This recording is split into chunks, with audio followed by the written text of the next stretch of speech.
तपी कंदे को डूंगर ॾुखो इन खे तुंहिंजे पहण पब जा त लिंग मुंहिंजा लो किंजो कोने ॾो अमुर मूंसे ई कयो।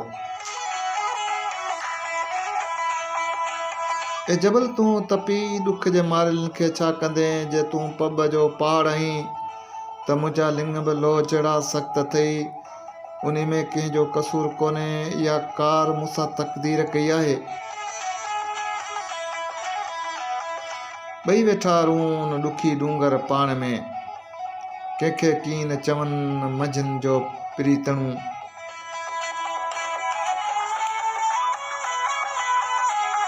ॾुखनि जी सतायल सुसी ऐं जबल ॿई गॾिजी वेठा पाण में रूहन, पर मंझंदि जो नींहुं समायल आहे, तुंहिंजो ज़िक्र कंहिंसां नथा कनि।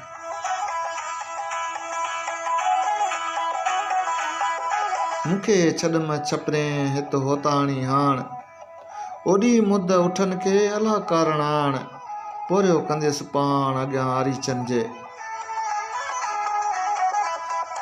मिठाई साईं फरमाए थो त ससुई पुनूअ खे छपरनि में सॾनि ते सॾ पई करे ऐं लीलाए पई चवे थी ते हो त मूंखे हिते हिकिलो न छॾ, मूंखे ख़ुदि ई भुलायो, हाण अची मूंखे राह में रस।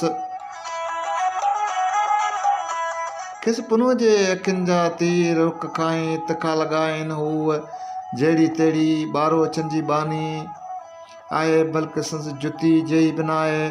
पुनूअ नेठि पाणी अची खेसि पुछंदो जो तालिब पंहिंजी हस्ती विञाए पाण पंहिंजी हादी जे हवाले थो करे, तंहिंखे रहबर राह में रसी हथ ॾेई थो रखे।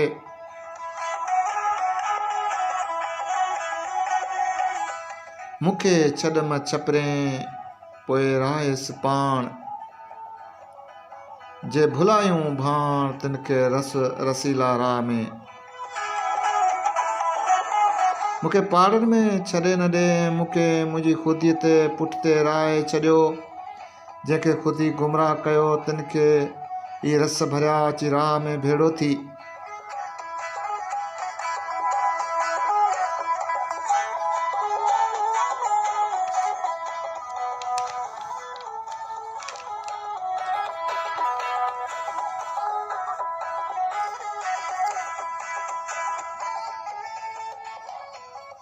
जेही जिते तब बानी ॿारो अचनि जी, हुजत हो त पुनूअ से मूं कमीणी कई, असुलारी जाम जे पले आऊं पेई, हुजा पाइन पेर में ते जुती न जेई, विसारे वेई तिन केचन खे कीरा।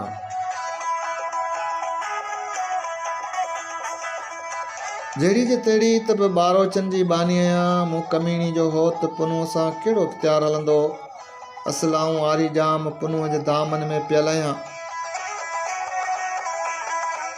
आरी जी साम वरिती अथमि, उहे जा पेरनि में जुती था पाइनि, मां तंहिं जहिड़ी बि न आहियां, मां केची सरदारनि खे विसारे कीअं वेही रहां।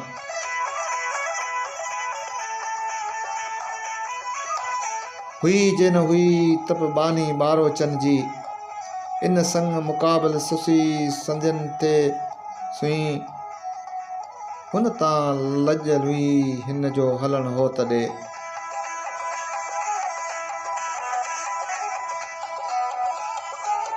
हुजां तोड़ न हुजां तब बानी ॿारो अचनि जी आहियां, ऐं सुसी संद संग जे करे ई सुणण में आई ऐं हाकारे थी। पुनू सरदार पंहिंजी लॼ ज़ाल सां नातो छिनी छॾियो, पर हिन सुसी जो पंधु हो त पुनू ॾाहे।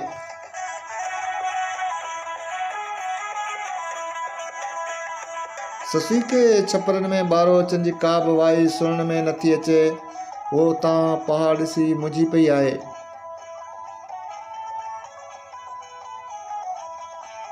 ऐं छिरक पिया पवनसि, जेकसि पुनूअ जे फोड़ाए में जान छॾींदसि त हू पवारनि पहाड़नि खां पुनूअ जी पुछा पई करे। अफ़सोस जो अखियुनि जे खुमार साण थी जाड़ कई आहे।